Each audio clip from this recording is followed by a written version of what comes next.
donc avec Patrick Casal, champion du monde en 1995 et 2001 avec l'équipe de France.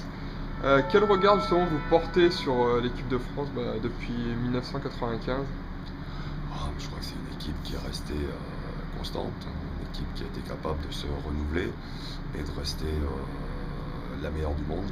Je crois que ça a été là les Jeux ont démontré que définitivement, je pense que l'équipe de France, elle restera la plus belle équipe de l'histoire du handball en tous les cas et du sport co français.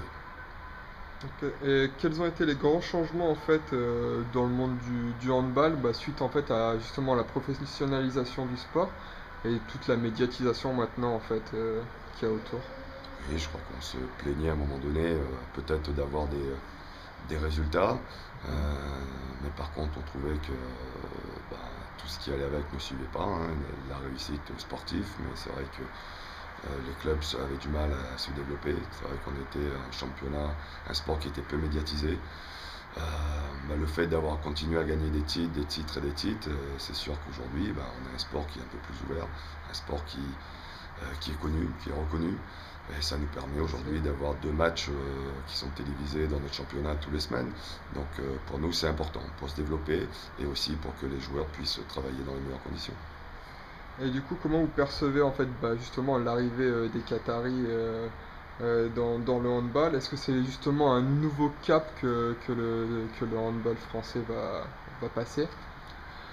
Écoutez, ce qui est sûr que pour tout le monde, hein, ce qui chagrine un peu, c'est de voir le Papa Noël passer avant l'heure pour certains et pas pour les autres. Mais bon, je crois que ça peut être quelque chose de positif, ça va encore booster la médiatisation de notre championnat, puis ça va booster à tous les autres clubs de ne pas s'endormir sur ce qui est acquis aujourd'hui. Parce que je crois que nous, le Papa Noël, il ne faut pas y croire.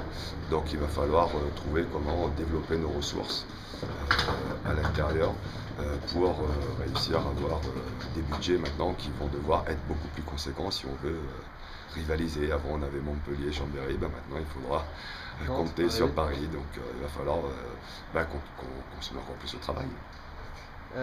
Du coup, Dunkerque, c'est la première équipe française à réaliser l'exploit d'aller en finale de l'EHF Cup. Euh, Quelles ont été les clés du succès? Je crois que la clé du succès, c'est un groupe qui vit ensemble depuis un moment, un groupe qui a soif de reconnaissance aussi et de victoire. Maintenant, ça nous a un peu pénalisé sur le championnat, parce que c'est un groupe qui était un peu réduit. Donc on a fini une saison sur les rotules, vraiment essoufflés. On a dû composer avec des joueurs qui étaient souvent diminués. Maintenant, on a essayé d'avoir un recrutement juste pour avoir des vraies rotations. Donc j'espère que cette année sera encore d'un très bon cru. D'accord. Dernière petite question justement sur les recrues. Vous avez recruté 2 Norvégiens, Rambo et Liensen. Quels sont les objectifs justement pour ce Masters de hand de Grenoble et pour la saison à venir? Nous, l'objectif, en tous les cas, de la saison à venir sera toujours de se rapprocher des tout meilleurs et d'aller chercher une place en Coupe d'Europe à la fin de saison. Maintenant, l'objectif sur ce tournoi de Grenoble, il est pour nous, effectivement, on arrive dans une deuxième phase de notre préparation. C'est de montrer que physiquement on est bien, de monter en puissance, de commencer à avoir des matchs qui soient construits pendant 1 heure, de continuer à vouloir intégrer nos 2 nouveaux joueurs. Et je pense qu'ici on a tous les moyens de bien se préparer, de bien travailler, d'autant plus que le plateau qu'on nous offre aujourd'hui est un plateau assez exceptionnel.